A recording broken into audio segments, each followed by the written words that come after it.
أعوذ بالله من الشيطان الرجيم. بسم الله الرحمن الرحيم. الرحمن علم القرآن خلق الإنسان علمه البيان. الشمس والقمر بحسبان والنجم والشجر يسجدان والسماء رفعها ووضع الميزان ألا تطغوا في الميزان وأقيموا الوزن بالقسط ولا تخسروا الميزان والأرض وضعها للأنام فيها فاكهة والنخل ذات الأكمام والحب ذو العصف والريحان فبأي آلاء ربكما تكذبان خلق الإنسان من صلصال كالفخار وخلق الجان من مارج من نار فبأي آلاء ربكما تكذبان رب المشرقين ورب المغربين فبأي آلاء ربكما تكذبان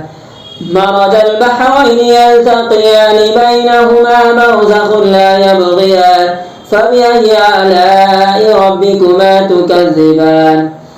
يخرج منهما اللؤلؤ والمرجان فبأي آلاء ربكما تكذبان وله الجوار المنشآت في البحر كالأعلام فبأي آلاء ربكما تكذبان كل من عليها فان ويبقى وجه ربك ذو الجلال والإكرام فبأي آلاء ربكما تكذبان يسأله من في السماوات والأرض كل يوم هو في شأن فبأي آلاء ربكما تكذبان سنفرغ لكم أيها الثقلان فبأي آلاء ربكما تكذبان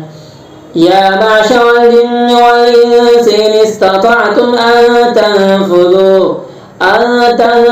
من أقطار السماوات والأرض فانفذوا لا تنفذون إلا بسلطان فبأي آلاء ربكما تكذبان يرسل عليكما شواظ من نار ونحاس فلا تنتصران فبأي آلاء ربكما تكذبان فإذا انشقت السماء فكانت وردة كالدهان فبأي آلاء ربكما تكذبان فيومئذ لا يسأل عن ذنبه إنس ولا جان فبأي آلاء ربكما تكذبان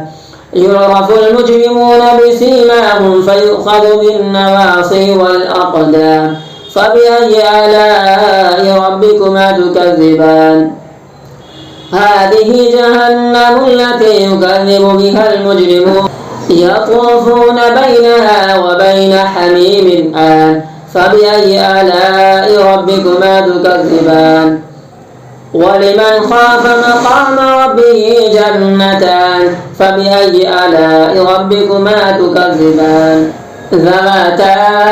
أفنان فبأي آلاء ربكما تكذبان فيهما عينان تجريان فبأي آلاء ربكما تكذبان فيهما من كل فاكهة زوجان فبأي آلاء ربكما تكذبان متكئين على فرش بطائنها من استبرق وجنى الجنتين دان فبأي آلاء ربكما تكذبان فيهن قاصرات الطرف لم يطمثهن إنس قبلهم ولا جان فبأي آلاء ربكما تكذبان كأنهن الياقوت والمرجان فبأي آلاء ربكما تكذبان هل جزاء الإحسان إلا الإحسان فبأي آلاء ربكما تكذبان ومن دونهما جنتان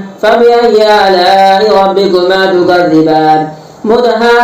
مدهامتان فبأي آلاء ربكما تكذبان فيهما عينان نضاختان فبأي آلاء ربكما تكذبان